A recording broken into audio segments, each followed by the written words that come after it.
I think one of the things that I'm very grateful to my elders and my teachers is being curious, inquisitive, learning.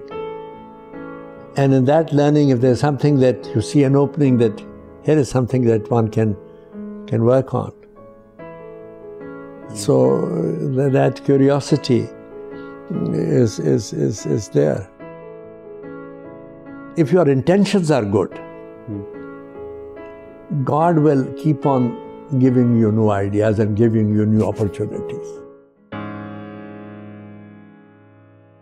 Thanks for joining us for Building Pakistan, a conversation with Pakistan's beloved institution builders to explore how they've built and really continue to build this young country. I'm Benji Williams from Academy, and in today's conversation, we have the real honor of meeting with Mr. Syed Babar Ali, who the New York Times has called not just an institution builder, but an institution himself, helping to build industry in Pakistan when the nation was just born by starting some of the country's first and most successful companies.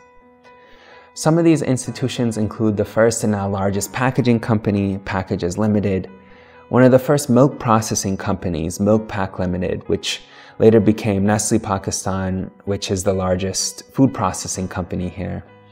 And of course, LUMS University, which the New York Times has called the Harvard University of Pakistan.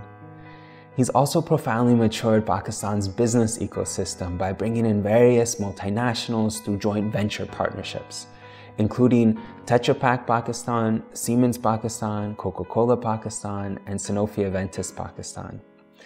And in addition to all of this, his social work also includes setting up Ali Institute of Education, setting up Naqsh School of Arts, setting up Ali Institute of Technical Education, and setting up Saidanwala schools. He's also one of our investors and advisors at Amal and supports various other education institutions like HSN College, Connect College, and Lahore School of Economics. We really couldn't be more grateful for the unspeakable work he's done to build this country and its people, for his never-ending curiosity to learn from others and to believe in their journey, and for the example that he set for each of us on what it means to live a life of purpose. So, should we get started? Okay. So I think the most obvious starting point is Packages, where we're sitting today and where you've spent most of your working life. But I also think that the family business context is really helpful to maybe understand a little bit more. And so I want to rewind to 1947. Around that era, you were finishing your business degree in Michigan. The partition, of course, was happening, and you wrote in the book that the country had almost no industry except for maybe 3 kind of modest small textile mills. And so your family was essentially helping create industry here in Pakistan. And by early 1950s, you wrote that there were 4 ventures that you were involved in: the textile, insurance, the soap or ghee, and the razor blades.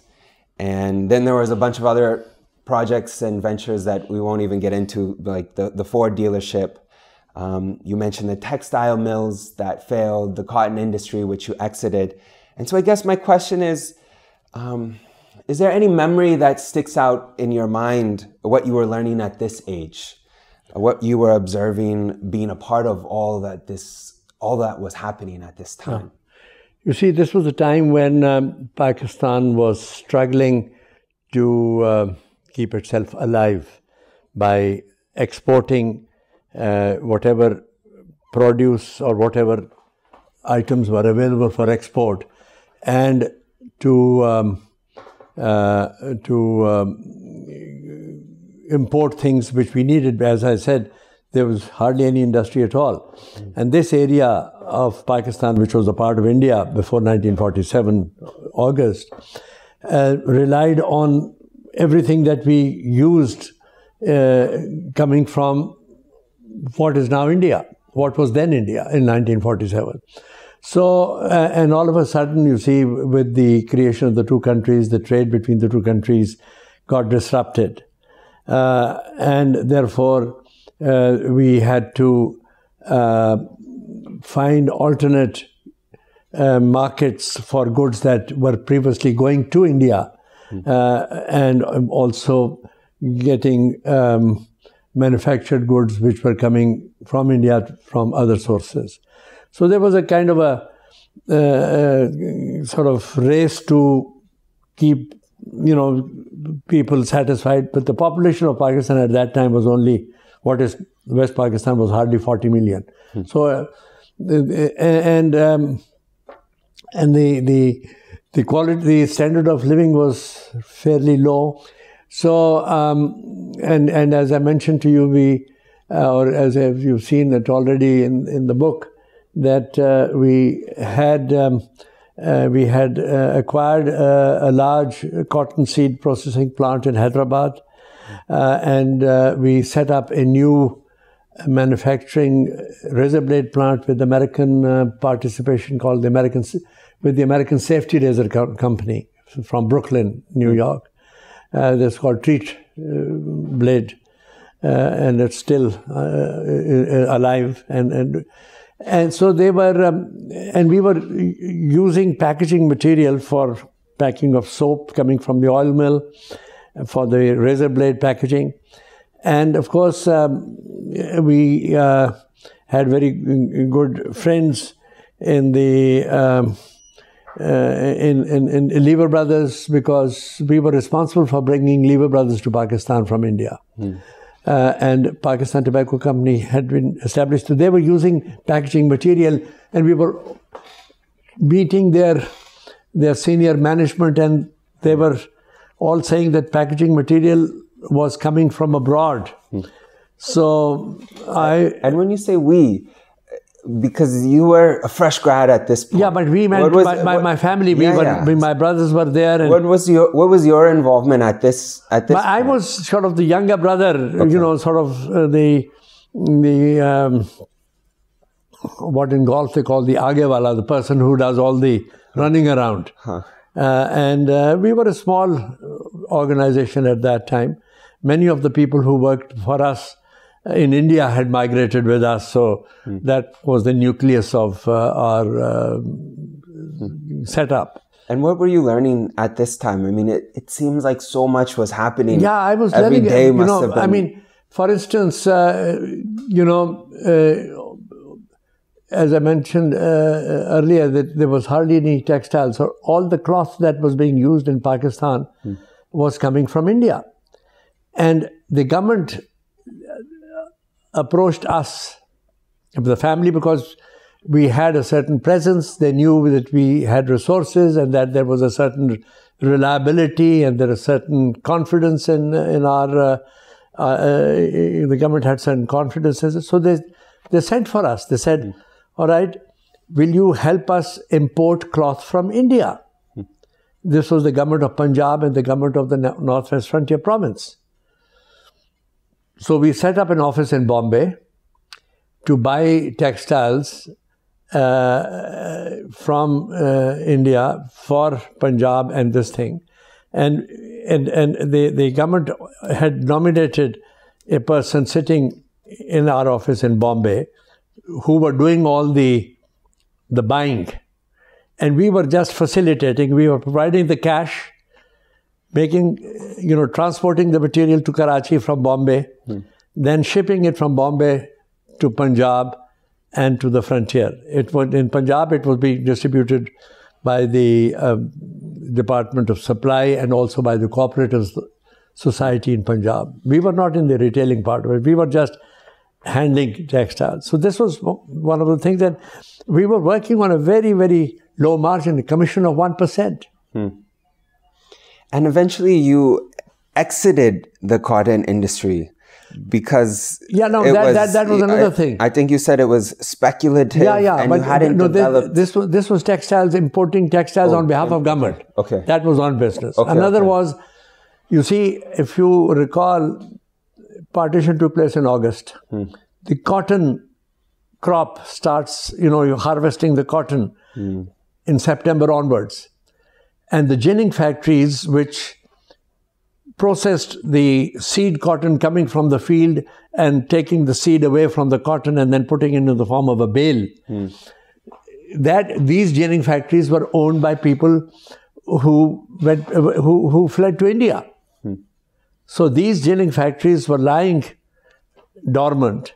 So the government said, take this ginning factory and you start buying seed cotton or cotton from the farmers. And then you process the cotton, you bale it cotton, take it to Karachi and you sell it export it. So we were allotted about 3 or 4 cotton ginning factories. And over the years, the next 2 or 3 years, we realized that there was a lot of speculation in the cotton market. So we exited that business and we said we want to do something more constructive. We had stepped into it in order to help the government and to the farmers. But in that process, what was that decision process like? I mean, what was the analysis, the pros and the cons? Was it straightforward? The government didn't give you an option. They said you have to do it. You know, I mean. No, I meant the decision to leave that cotton industry. You see, by this time there were other people who had mastered the trade well, and we were among the also ran. So we said, let's do something where there is a better opportunity, where we can do something more.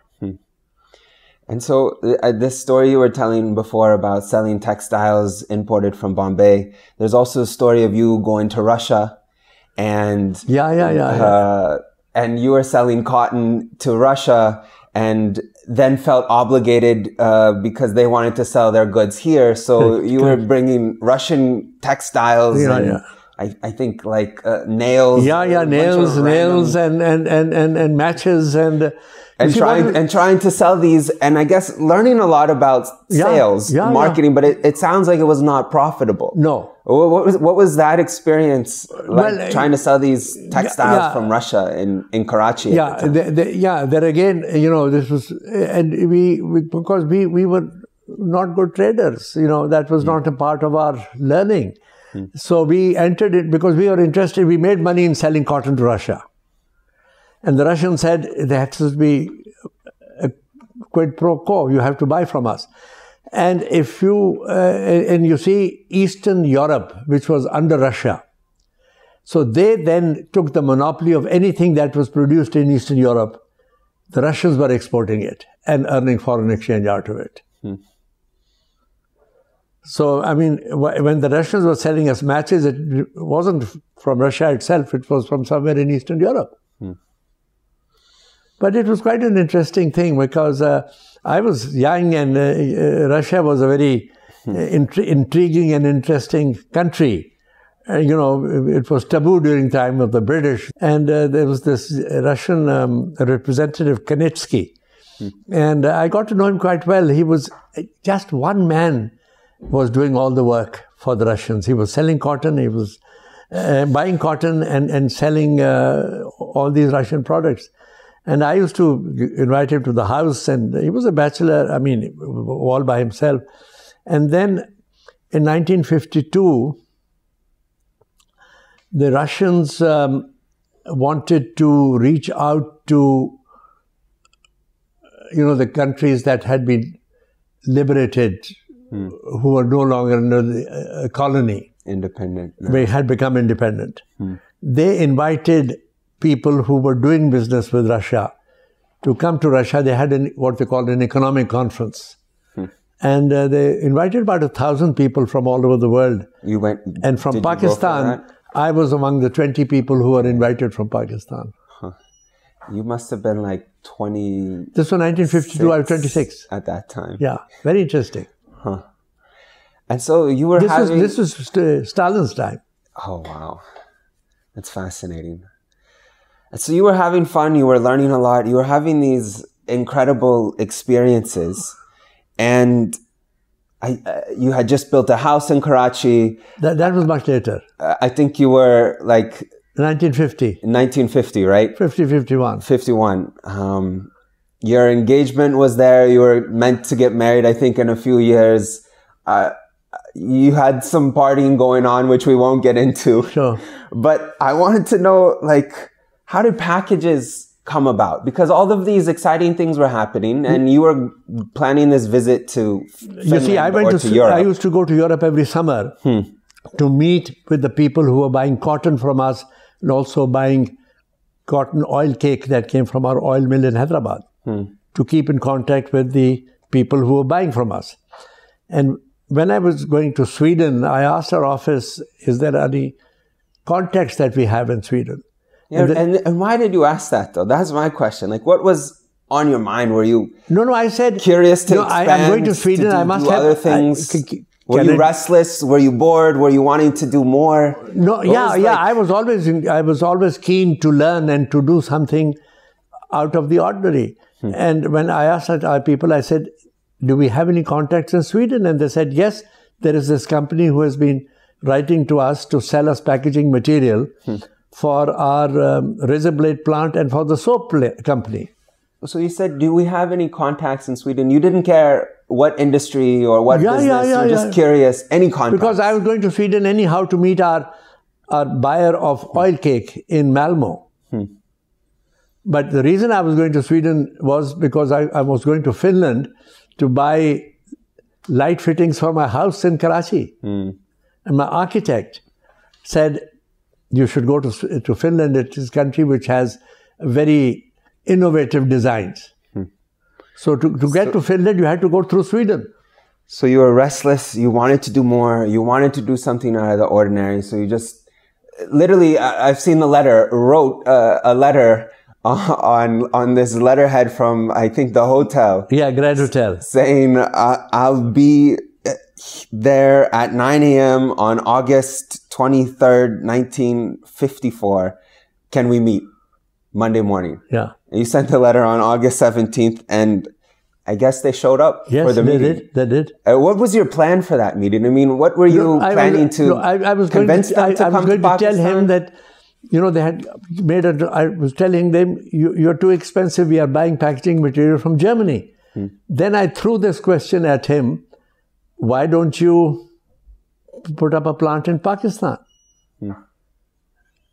Because we were looking for opportunities where to invest. So your plan was for that meeting to convince him to set up a plant? No, I never thought of it. It only came during our discussion. Oh, interesting. So you were just discussing and the idea came. Yeah. And then he said, let's explore, come to the factory, I guess, and meet with... Yeah, meet with my owners. And so you met with the owners. They eventually came to Pakistan. Yeah, but when I met him, this was the managing director. His name was Holger Crawford. His picture is there in the gallery. Outside our boardroom. And he said, this is a good opportunity because we will have equipment available, because a new generation of packaging material and machinery is coming in, which we want to buy, and this would be a good way of our replacing it. And we will come with you as a partner. Part of our equipment will be our equity. And were you reluctant? Because the textile mills, for example, you had secondhand machinery that wasn't good. And that was one of the reasons that I think the textile mills ended up failing. So here you are in Finland, and these guys are saying, hey, take our secondhand machinery. And I told him my people will never agree to it. He said, why are you worried? I'm going to send people who will make it run. So that was the key, the secret. Having those guys also send people to make it run. So they sold you the machinery, or rather that was part of their investment in the joint venture. And you guys decided to set up here in Lahore, even though most industries were in Karachi, which is fascinating. And you had basically no experience in printing or packaging. Correct. And you wrote in the book that the government was really supportive, and that the first important question was who was to manage and run the company. The first important question was who was to manage and run the company. And you found Mr. Urshid Hussain, who who was the general manager, who became the general manager and the CEO. And I guess my question is, why was this the first question? Why did you want to find someone to run and manage the company as opposed to you being the sole person to do that? Obviously, you were still very involved as a managing director. I needed somebody who was older than me, who had more maturity. As far as printing knowledge is concerned, that was all coming from Sweden. How much older was he? I think he was. He was about 3 or 4 years older. Just a few years older, right? Yeah. So just a few years older. You were 26, 27 at the time. Yeah. Must have been early 30s. Yeah. So you felt like you needed that seniority. That was the main reason, or also was it just that the vision and the scope was so big? Yeah, but I needed somebody to be with me. My brothers and my father said, we'll give you the money, but we can't help you in any other way because you've got to do it yourself with the Swedes. So I told the Swedes that we'll do everything that you want us to do. We'll provide local knowledge, local inputs. And Irshad, who was a civil engineer, his main responsibility was really to put up the building. So he was working on more of the operation side, and to do things which the Swedes were not able to do. And yet you wrote that you living in Lahore was important for the smooth operations of the company. And so how involved did you need to be in order for this to reach its potential? I mean, what was your typical day like? No, I was totally immersed in it. I was trying to run it from Karachi, and Halen, who was the #1 Swedish representative here, he said, you can't run the plant from Karachi. If you're really interested, come to Lahore. So we had built a house in Karachi, and I was just sort of enjoying that thing. And I told my wife, I said, we have to go to Lahore. And so we moved to Lahore. And what was the typical day like for you? I mean, I was here from 8 to whatever it took, doing the construction and the running and everything else. Okay. Totally immersed. You wrote about like walking around in the factories, checking up on everyone on a daily basis. Not checking, but learning as to what's happening. And so March 1956, the ground was broken. Yes. And 12 months later, the factory was in production. Yeah. You had 300 people initially. And fascinatingly, it was profitable in the first year. Eventually, sometime later, you set up a paper mill to supply your own paper. The company eventually went public in 1965. So that was 9 years later. And then eventually you were drafted to set up and manage the National Fertilizer Corporation. And your brother took over as MD. And then I'm fast forwarding a little bit, but in 1977, you came back. No, and I came back, 77. But you decided to join in an advisory capacity as opposed to resume your responsibilities as managing director. Why did you decide to join in an advisory capacity? And not rejoin as the Because MD? My brother was here. You see, what happened was that when I was nationalized to go to his company, he was running the motor company, had been nationalized. So he was the company that he built. He was working on the was taken away. Ford automobiles. Was taken away. And that was nationalized. So, culturally, you don't ask your brother to get out though he offered me. And I said, no, you stay where you are. I'm going to do something else. Having worked in the Fertilizer Corporation, I was more interested in agriculture because fertilizer, you're dealing with farmers and this and that. And also at the back of my mind was this development of Tetra Pak, which had taken place all during the year. When packages were set up in 1956, simultaneously, Ockel and Rousing, the parent company,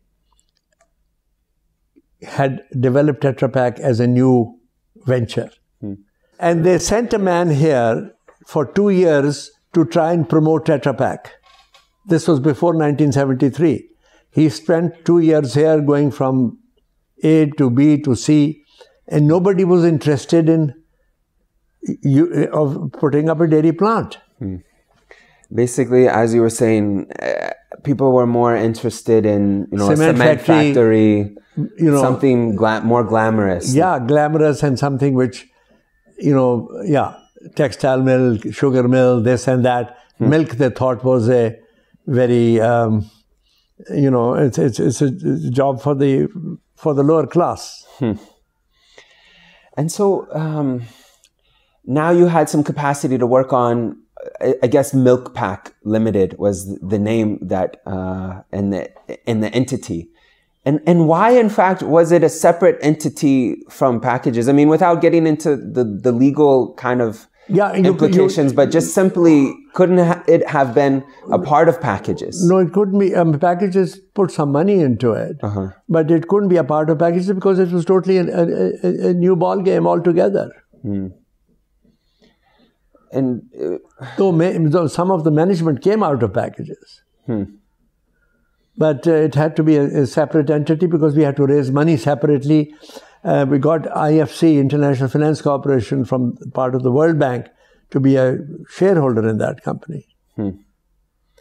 So a few managers came out of Packages, but at the same time, Packages was also focused on its own expansion. Yeah. And so I suppose you wanted to be careful not to sidetrack. Not to jeopardize this company as and Milk Pack, was another challenge. There's a lot of learning there.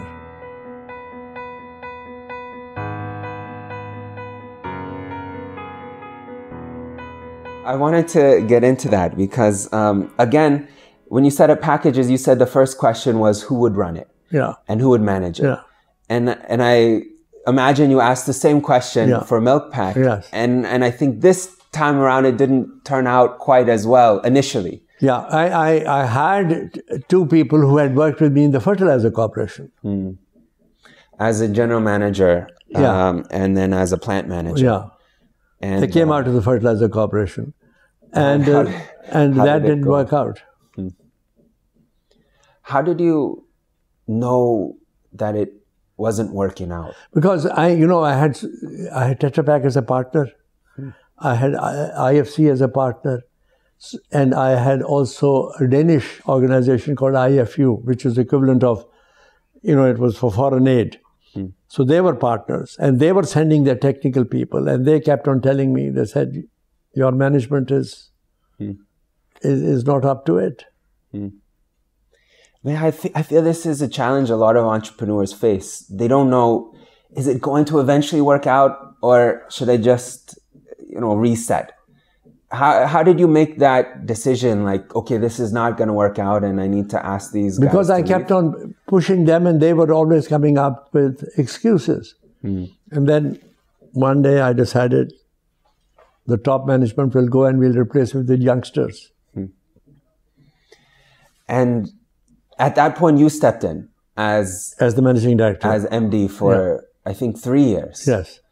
And what was that experience like? I mean, should it have been you in the first place, I guess, is my question.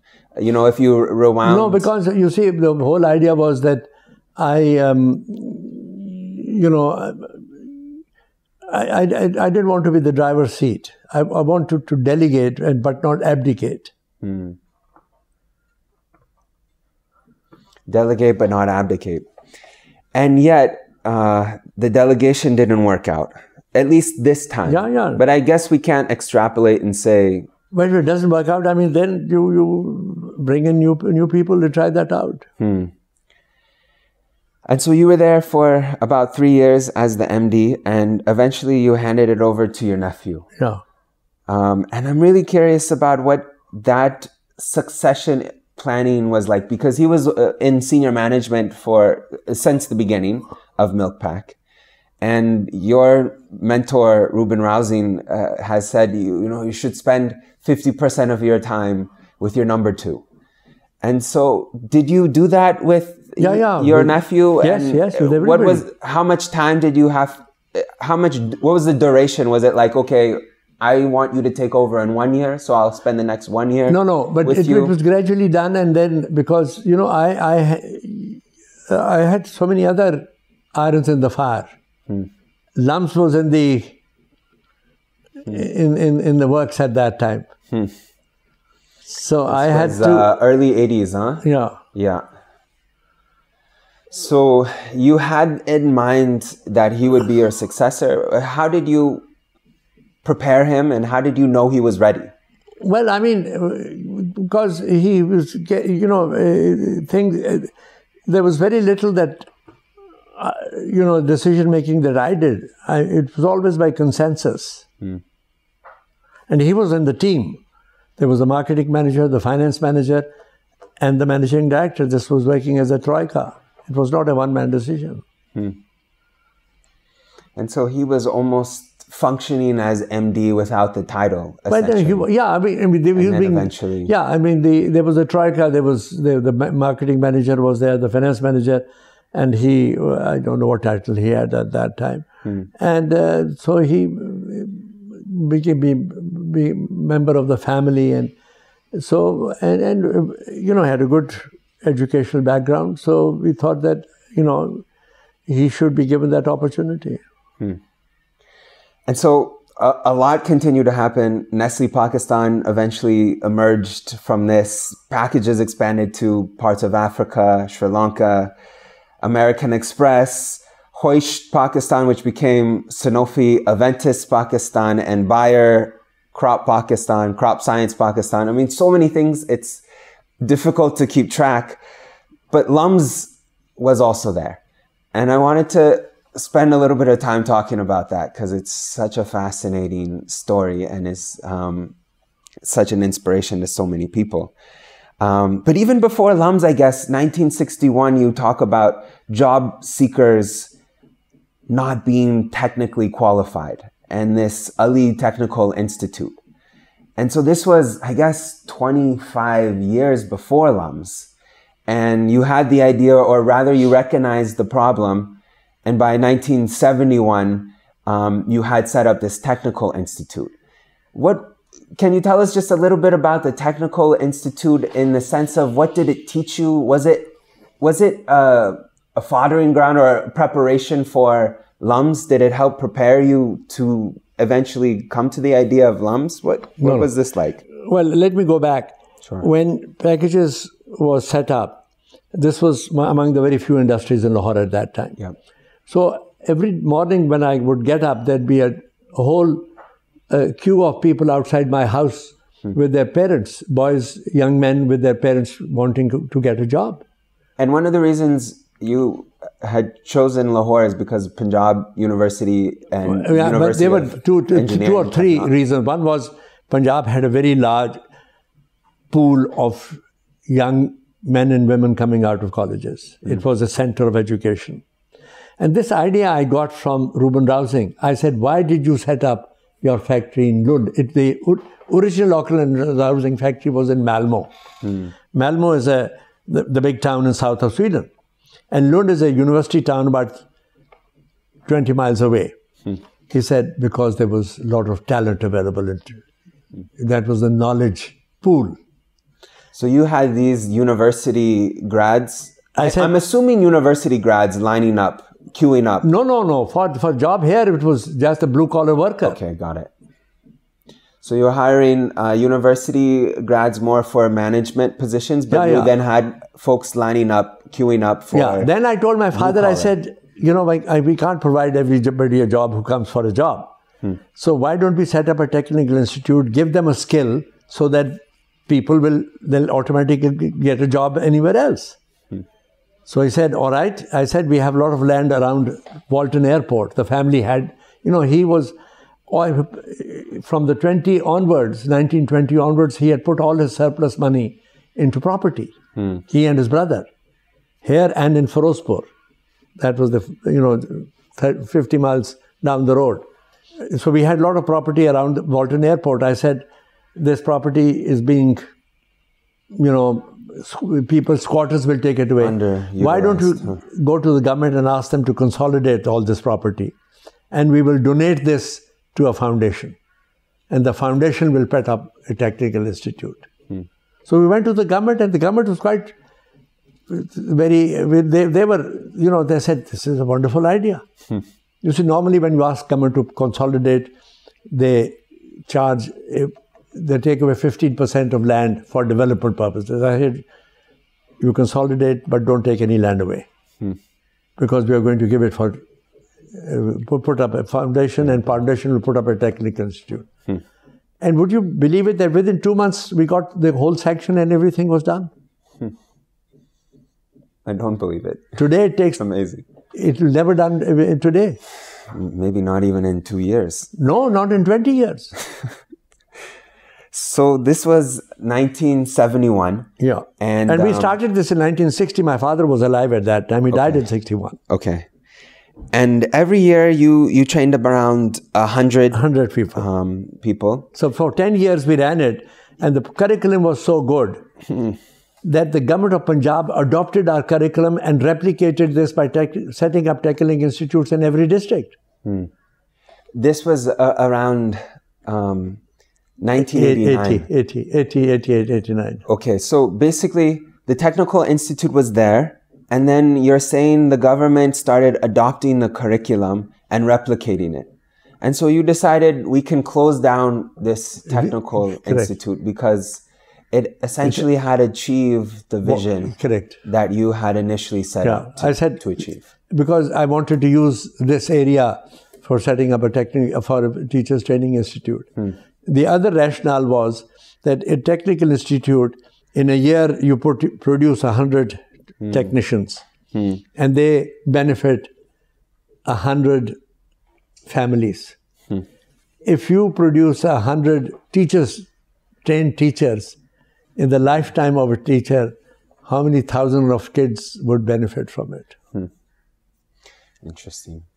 So both of these decisions were sort of made at the same time, to close down the technical institution and at the same time to set up a teacher training institution, which is now... To use the same facilities. To use the same facilities. And the resources of the foundation.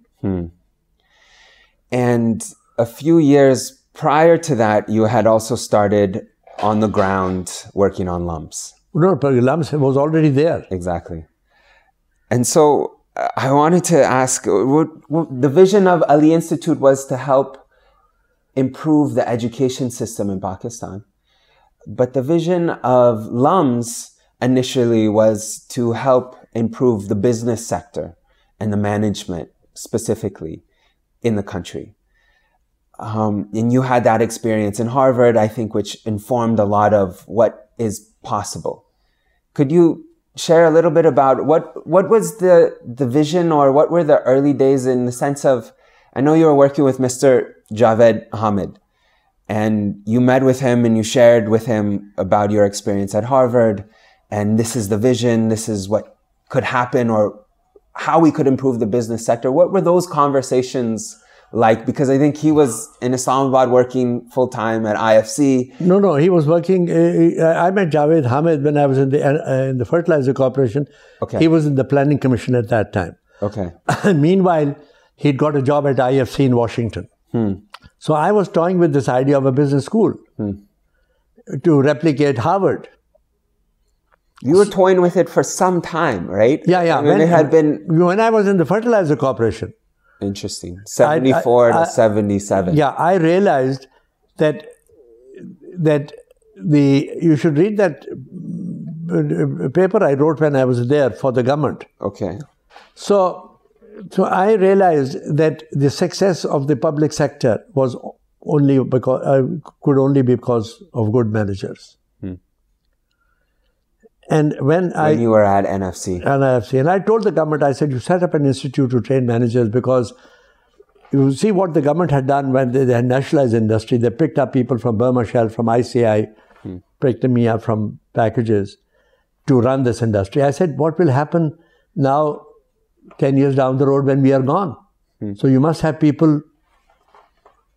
And meanwhile, you see, at the Harvard Business School in the advanced management program, I knew that you could train people higher management's... that you could develop these skills and mindsets within someone. So that was at the back of my mind. So when I came back into the private sector, I said, for packages, we had no problem because we were training people ourselves. We could send them to Sweden, to this thing. But what about somebody in Brandeth Road who couldn't have that possibility of sending somebody abroad?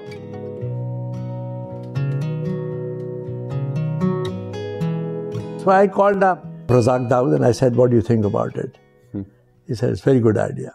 So I said, will you join me? I'm going to go forward with this. So this is how the whole thing... And also, the public sector was fairly vibrant at that time. And I knew most of the chairman of the fair. I said, would you contribute to this thing? I went to the Cement Corporation. I went to the Automobile Corporation. I went to the Banking Council. And they all said, we need managers. We will back you up. And they knew my credentials, having worked with them as a colleague. Yeah, so can you talk a little bit about, were those companies your investors? I wanted to talk a little bit about the fundraising strategy because I know that you raised about 2.5 million Pakistani rupees from about 60 individuals. Yeah. And at the time, that was around $180,000 each. So in total, I did the math earlier. In total, that's about 150 million Pakistan rupees, which was about $10 million. But when you asked Javed Hamid to do the feasibility study and said, like, what do you need? He said only about 20 million rupees. Which is just, a fraction, maybe 10% of what you ultimately raised. And so I guess I had two questions. One is like, what was that fundraising strategy like? I mean, you went to 100 people, 60 people said yes. How did you convince such a huge number of people? I mean, 6 out of 10 is incredible. What was the process like? Were you nervous? Were you... No, I was not nervous. Rejected sometimes? No, I said, I'm doing this for the business community. And I was the first one to write the check. I said, I've done this. You have more money in do you want to participate in it?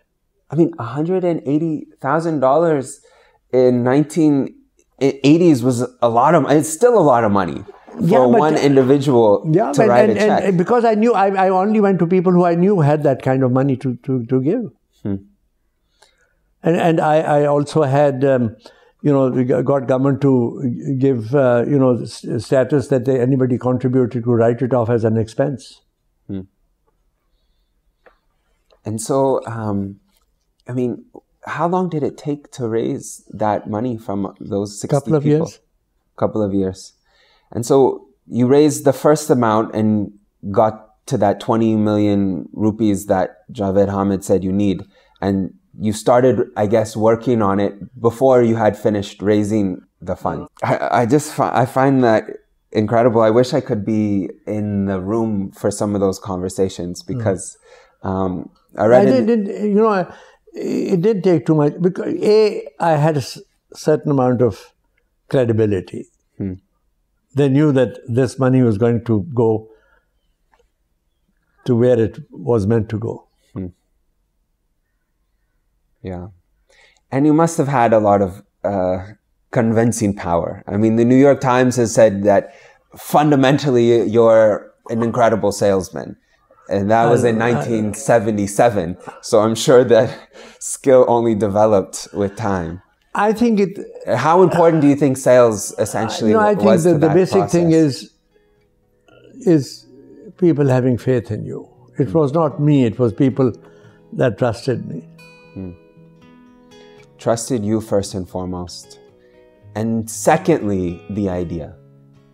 Maybe we often think the idea is the most important, but really they were probably and then of course the credibility that he will do what he says he will. Yeah. So you had 3 houses on rent in Liberty Market initially. The first batch was 36 students, started in September of 1986. It was a 2-year MBA program. essentially modeled after the Harvard Business School.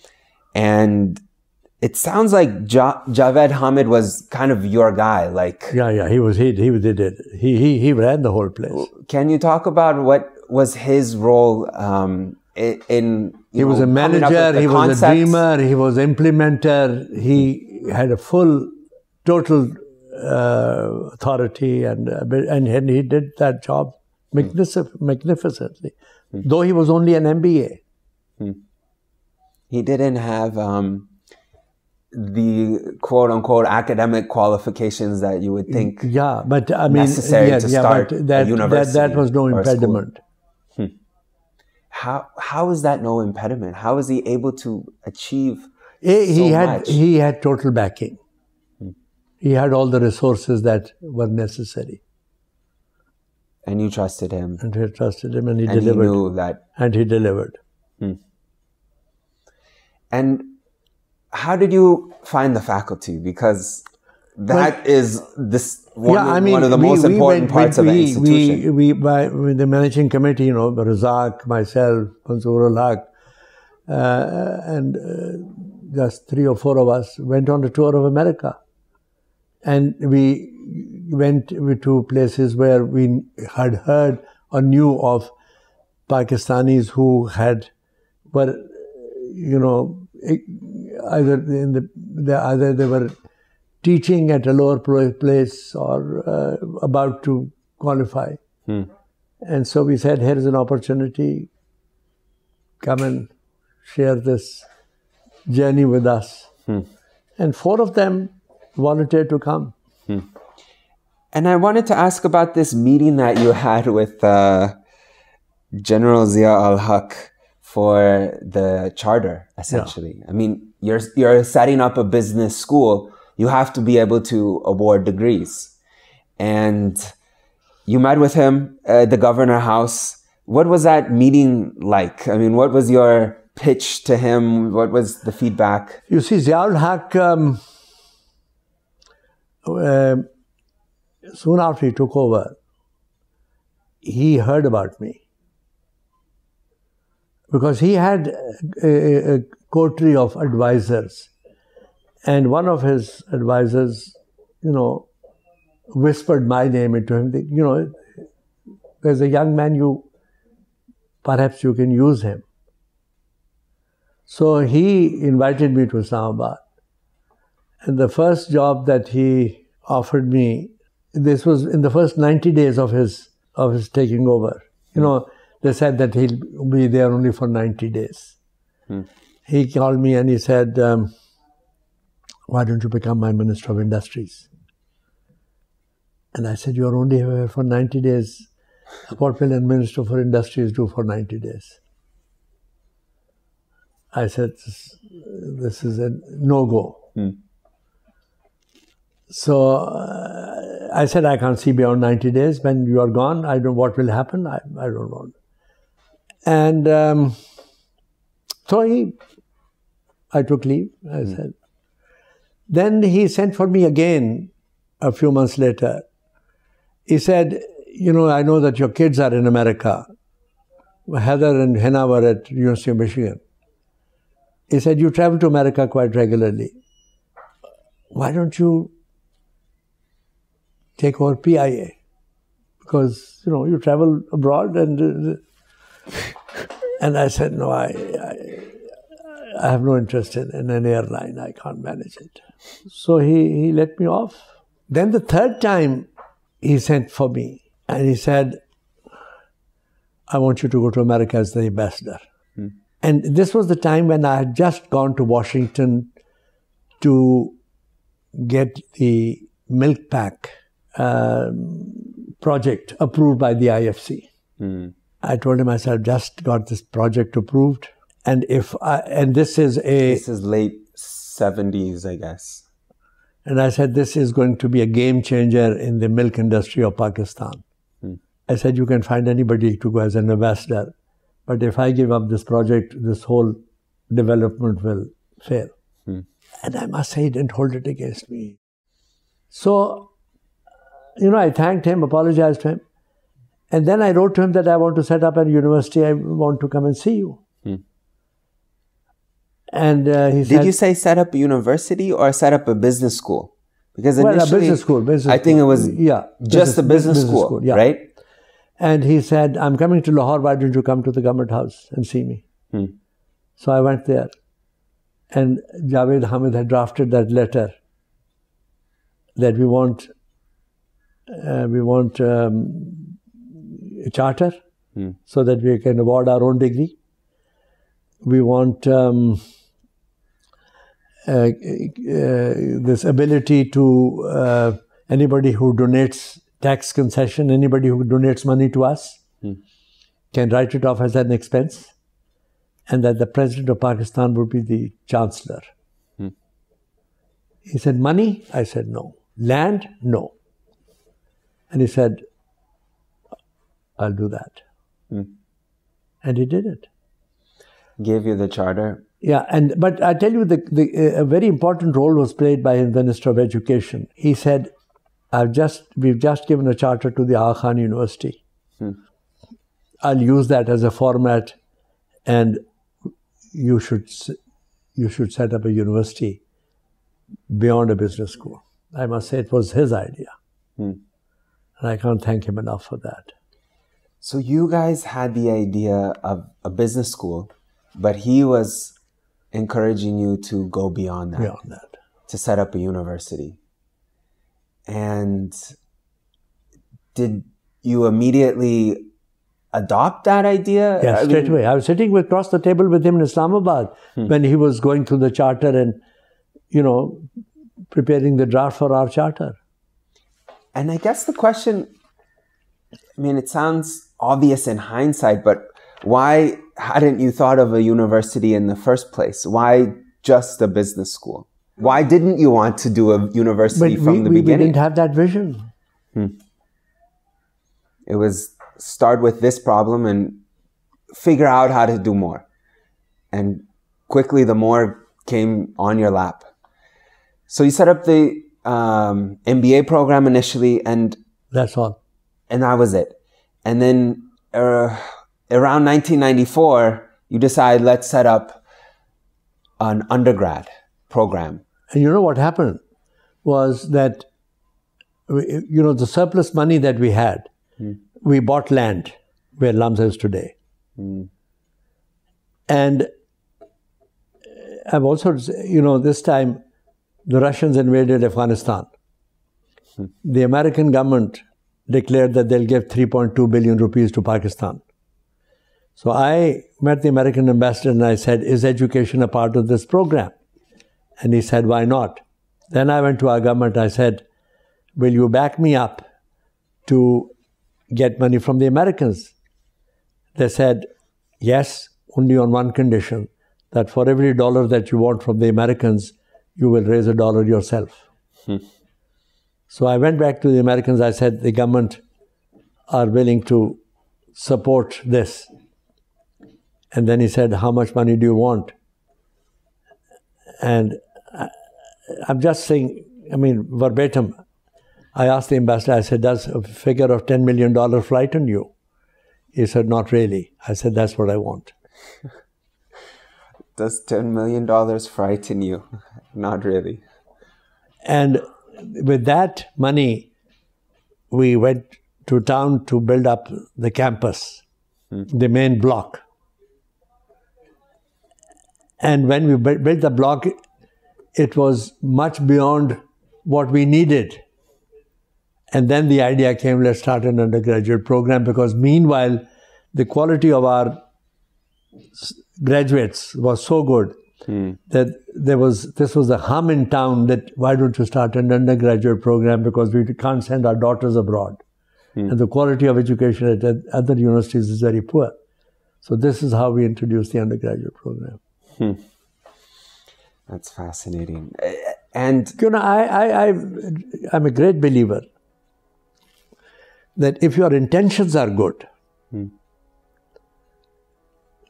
God will keep on giving you new ideas and giving you new opportunities. And this is what happened with the undergrad program. And then the School of Social Sciences, then kept on increasing, and then School of Science and Engineering. That's a story by itself. And all of these, you feel, are a reflection of that idea, that your intentions were good, and so... Then God provides you the opportunity, the facility. And yet it seems as well that there was a lot of hard work involved. Sure. And so it was also, the intentions were good and the effort was... You have to keep on. Consistent. You have to work towards it. And then the rewards, God was rewarding that effort.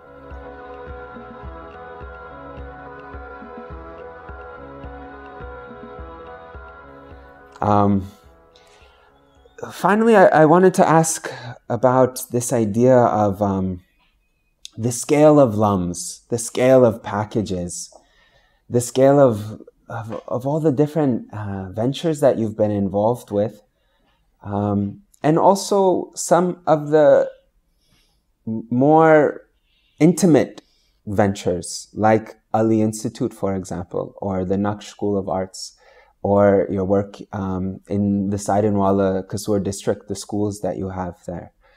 I mean, there's this idea that small is beautiful, but scale is critical. And so I wanted to get your thoughts, because I think as entrepreneurs, we often feel we need to scale, we need to grow, we need to make this huge and enormous. And LUMS is an incredible example because it's considered the Harvard of Pakistan, according to the New York Times. And yet the number of graduates that have come out of LUMS is still quite small, relatively speaking, compared to the population of the country, 200 million people.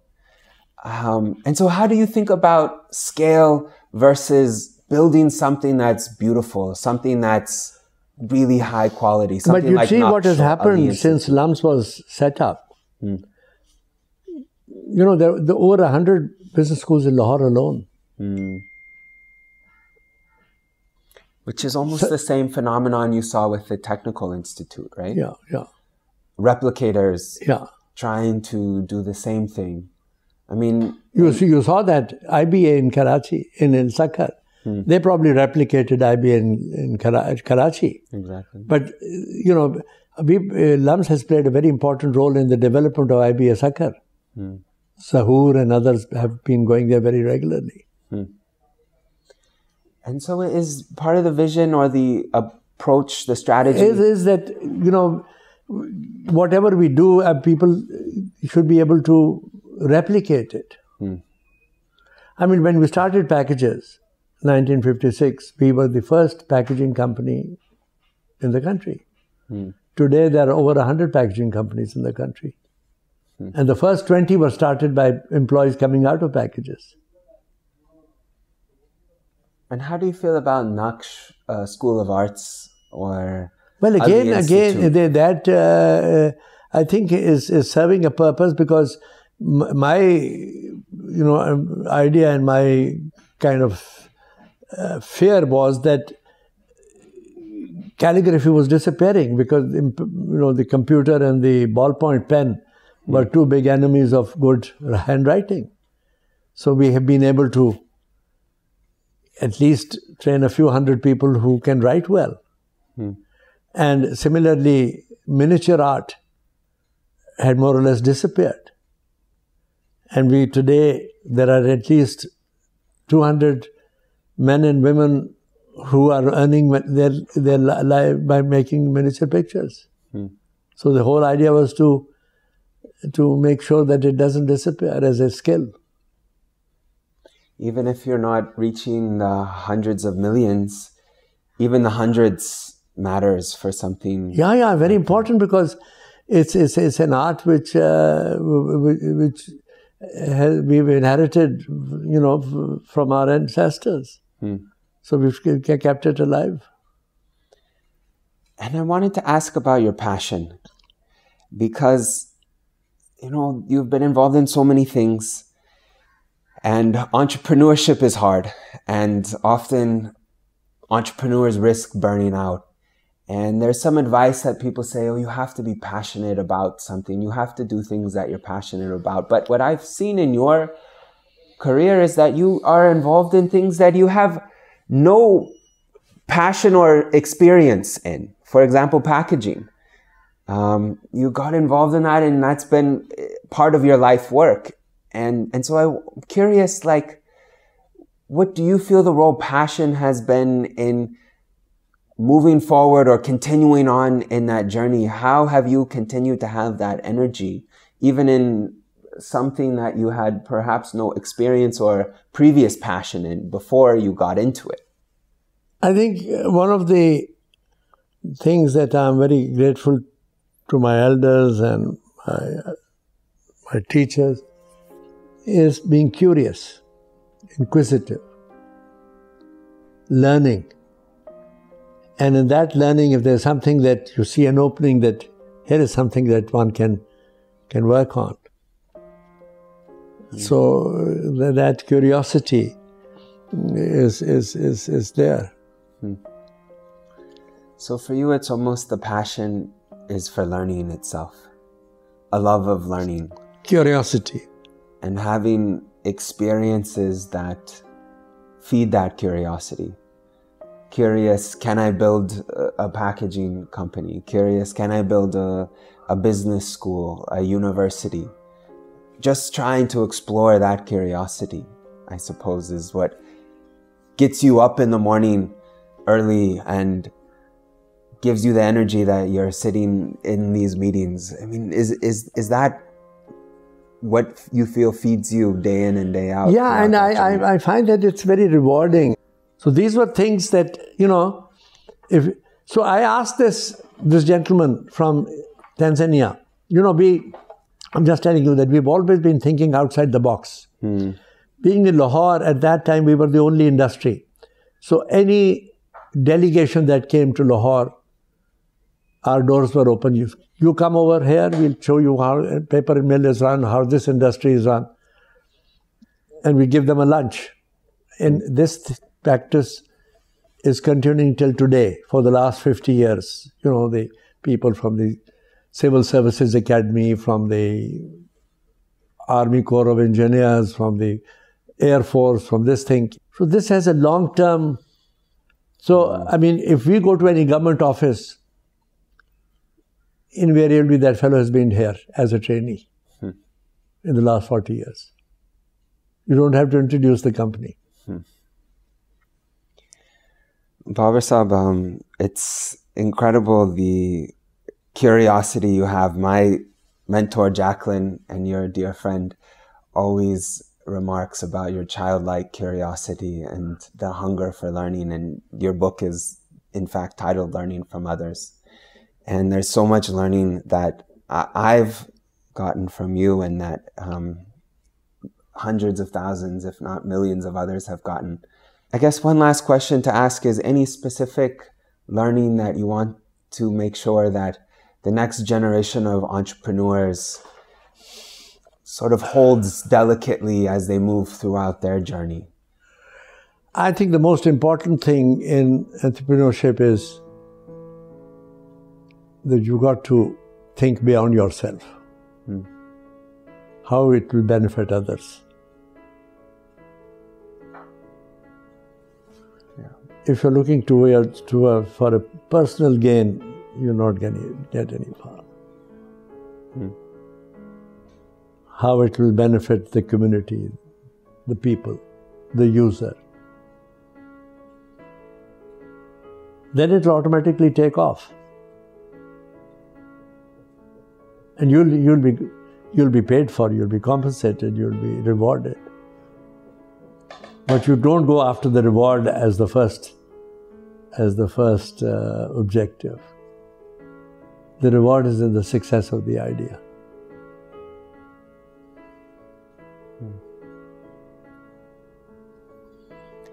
You've said in the New York Times that you can't build a country if you're not thinking beyond your own lifetime.